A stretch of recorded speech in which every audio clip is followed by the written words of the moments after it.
everyone, welcome back for another deep dive. Today we're looking at something that might seem a little new at first glance, but stick with us because it's actually super relevant to anyone who, relies on their phone or internet, especially in emergencies. Yeah, it's a fascinating look into the amount of planning and technical expertise that goes into making sure that communication systems work flawlessly. Exactly. And our source material for this deep dive is a really comprehensive German document called the Leitfaden zur Planung und Realisierung von Objektversorgungen im Digitalfunk BOS. Wow, that's a mouthful. I know, right? Yeah. Thankfully, we can just call it the LOV for short. So this LOV, it's essentially a blueprint for how Germany ensures that their first responders always have a reliable radio connection, even inside buildings like hospitals or airports or, underground tunnels. And even though this is a German document, the challenges and solutions that they're tackling are universal. I mean, think about it. Anyone who designs or manages critical communication systems, like for hospitals or airports, they can learn a lot from the German approach.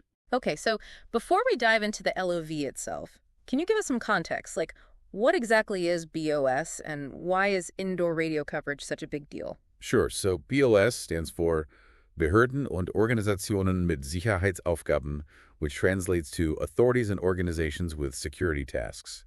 So basically anyone who responds to emergencies. Right, exactly, like police, firefighters, paramedics, and so on. And the reason why indoor radio coverage is so crucial is because, just like your cell phone, regular radio signals sometimes struggle to penetrate buildings. So we're talking about those annoying dead zones that we all experience sometimes. Exactly. And for first responders, a dead zone can be a lot more than just annoying. It can be life-threatening. Imagine a firefighter inside a burning building, and suddenly they lose communication with their team outside. That's a scary thought. Right, or a police officer during a hostage situation and their radio cuts out. That's why in Germany they have this concept called Objektversorgung, which means indoor coverage. And it's all about making sure that those scenarios never happen. So the LOV is essentially a guidebook for achieving Objektversorgung, and it's not just a set of recommendations, it's actually rooted in German law, right? Yeah, that's right. In Germany, building owners are often legally required to install systems that guarantee radio communication for first responders. It's written into their building codes and regulations. The LOV actually references these specific laws. Wow, so they really take this seriously. Right, absolutely. It's not just a suggestion, it's the law. They have regulations for everything from road tunnels and railway tunnels to public transit systems. They've really thought of everything. So they've got the legal framework in place, but I'm guessing it's not as simple as just sticking an antenna on the roof and calling it a day. No, not at all. There's a lot more to it than that. Like what? What are some of the challenges they had to overcome to make sure that those radio signals reach every corner of a building? Well, for starters, they had to figure out different approaches for different types of buildings. Okay, so it's not a one-size-fits-all solution. No, definitely not. For example, for a massive complex structure like a hospital or an airport, they might need to install a dedicated base station inside the building. So it's like creating a mini cell tower within the building itself. Exactly. But for smaller buildings or areas with more specific coverage needs, they might opt for something called signal coupling. Signal coupling, what's that? It basically means tapping into an existing outdoor base station and then routing that signal inside either directly with cables or by using amplifiers and fiber optic cables. So it's like extending the network into the building. Right. And then there's the whole issue of redundancy and backup systems, because what happens if there's a power outage or the main network goes down? Yeah, that's a crucial point. Right. So they have to make sure that there are multiple layers of communication available. So if one system fails, there's a backup ready to take over. And that's where DMO comes in, right? Exactly. Direct mode operation, or DMO. It's like a walkie-talkie system that allows devices to communicate directly with each other without relying on the main network. So it's a vital lifeline in case of emergencies. Absolutely. It's an essential part of ensuring that communication never breaks down, even in the most challenging situations. So it sounds like they've really covered all their bases. The legal framework, the technical options, backup plans for emergencies. Yeah, they have. And they don't stop there. Really? There's more. Oh, yeah. The LOV goes into a lot of detail about the technical challenges involved in making all of this work. Okay, I have to admit, I'm intrigued. Now I really want to hear about these so-called devilish details. All right, let's dive in and see what kind of hurdles they had to overcome to make all this happen. Welcome back to our deep dive into the depths of German public safety radio and Objektversorgung. I'm ready for more. So last time we left off, you were about to tell us about those devilish details, all those technical challenges that they had to overcome to make the system work. Yeah, those details, they can be a bit tricky, but that's what makes this guide so fascinating. One of the first things they address is antenna isolation. Antenna isolation. Okay. I'm not an engineer, so can you explain that in simpler terms? Sure. So imagine you have all these radio signals coming in from the outside base station, right? And then you have all these other signals going out from the devices inside the building. Right. Antenna isolation is all about making sure that those signals don't interfere with each other. Ah, so it's like making sure that the conversations on different radio channels don't get all jumbled up. Exactly. Mm. If the incoming and outgoing signals aren't properly separated, you can get all sorts of problems. Feedback loops, reduced range, even dropped calls. And in a public safety context, that's obviously a huge no-no. Right, exactly. Yeah. So how do they solve this problem?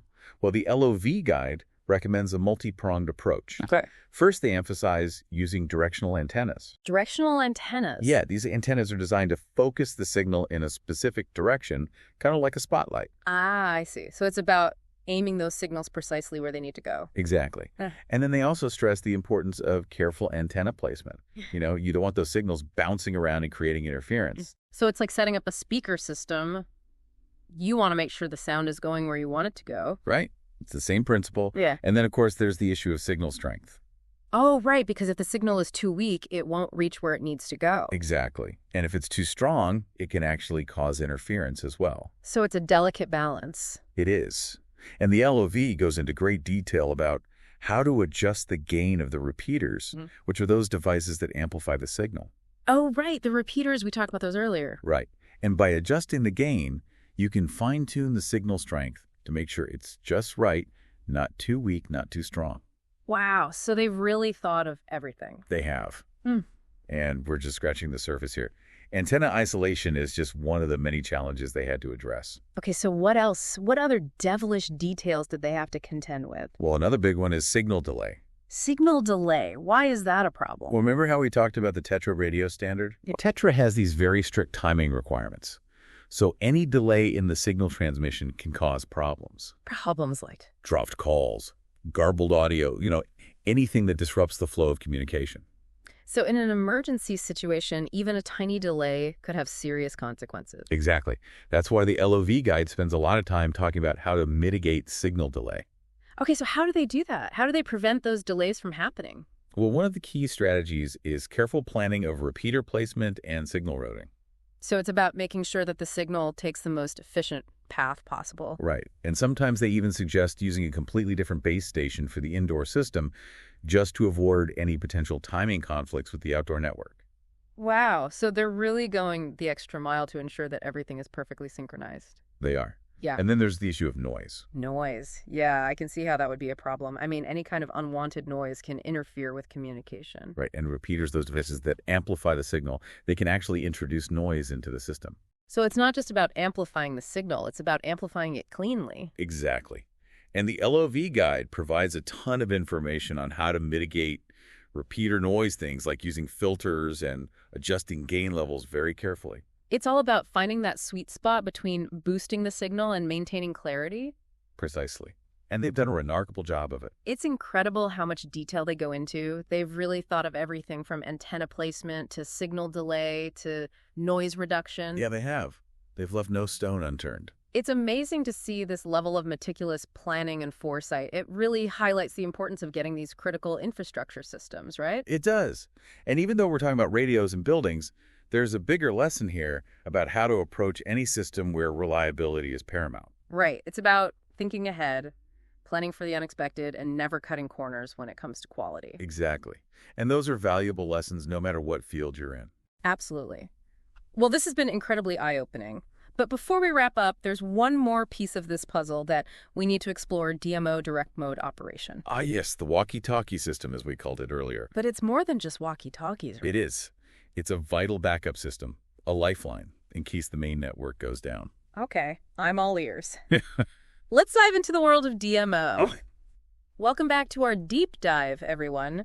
We're now in the final stretch of our exploration of object forcing and all the amazing tech and planning that goes into it. Yeah, it's been quite a journey, hasn't it? We've talked about the legal side of things, the complexities of TMO systems, and now we're finally ready to tackle DMO, that backup lifeline that ensures communication never truly goes dark. Exactly. And I have to admit, I'm pretty excited to learn more about DMO because from what I understand, it's not just some simple walkie-talkie system. It's a whole other layer of complexity and ingenuity. Oh, you're absolutely right. DMO is a fascinating beast, and it plays a crucial role in ensuring the resilience of the entire BOS communication system. Okay, so let's start with the basics. What are the key components of a DMO system? What makes it tick? Well, the heart of a DMO system is the DMO repeater. It's basically a specialized radio that's designed to receive and retransmit signals on a dedicated DMO channel. So even though it's simpler than a TMO system, it still requires dedicated hardware. Yes, definitely. And then, of course, you need a way to distribute that signal throughout the building. Right, because it's not just about having a repeater somewhere. It's about making sure that the signal reaches every nook and cranny. Exactly. Yeah. And that's where the antenna system comes in. DMO typically uses passive antennas, which are basically cables or antennas that are strategically placed throughout the building to act as a network of signal distributors. So it's kind of like creating a web of signal pathways that ensures coverage even in those hard-to-reach areas. Precisely. And the LOV guide goes into a lot of detail about how to design and install these antenna systems. It's all about careful planning and making sure that the signal strength is optimal throughout the building. I can imagine. And then there's the whole issue of what happens if the main TMO network fails?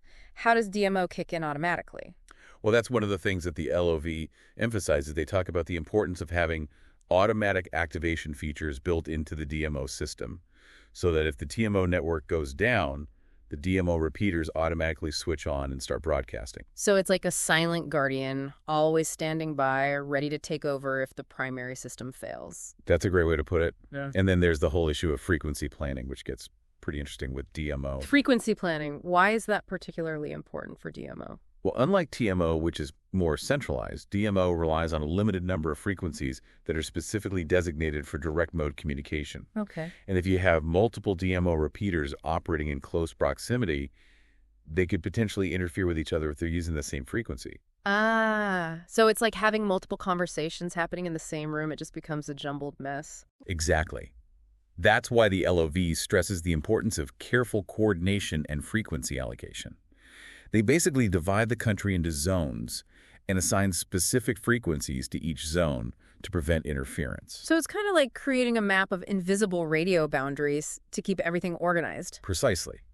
But even with careful planning, there's always a chance that two repeaters might end up on the same frequency. Oh no, what happens then? Well, that's where a feature called repeater lockout comes in. Repeater lockout, that sounds intense. What does it do? It's actually pretty clever. If two repeaters on the same frequency try to transmit at the same time, the repeater lockout feature will automatically disable one of them to prevent a feedback loop. Ah, so it's like a built-in courtesy system that makes sure only one repeater is talking at a time. Exactly. It's all about ensuring that the strongest, clearest signal wins out, which is crucial in emergency situations. It's amazing how they've thought of everything from frequency zoning to repeater lockout. They really have.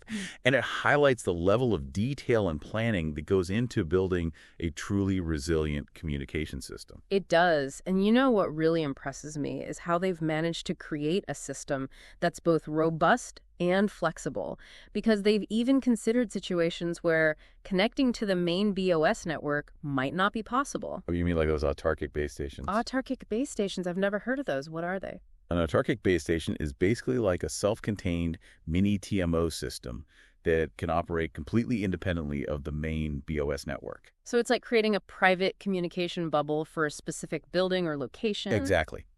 It's ideal for remote areas or secure facilities that need to maintain complete control over their communications. So it's about creating communication independence when relying on the main network isn't feasible or desirable. Precisely. And the LOV provides all the guidelines and specifications for deploying these autarkic systems. It's really quite remarkable. It really is. Right. And I think it's a testament to the German approach to engineering and planning. They seem to have thought of every possible scenario and come up with a solution for it. You're absolutely right. And while all of this might seem very specific to Germany, the principles behind it, the focus on redundancy, resilience, and meticulous planning, those are universal principles that anyone can learn from. I agree. Whether you're designing a communication network or a power grid, or even just planning for unexpected events in your own life, the lessons we've learned from this deep dive are incredibly valuable. It's all about anticipating challenges, planning for contingencies, and never compromising on quality and reliability. Well said. And on that note, I think we've come to the end of our deep dive into the world of Objektversorgung and German public safety radio. It's been a fascinating journey, hasn't it? It really has. We've learned so much about the technology, the regulations, the challenges, and the solutions that go into making sure that communication never breaks down, even in the most critical situations.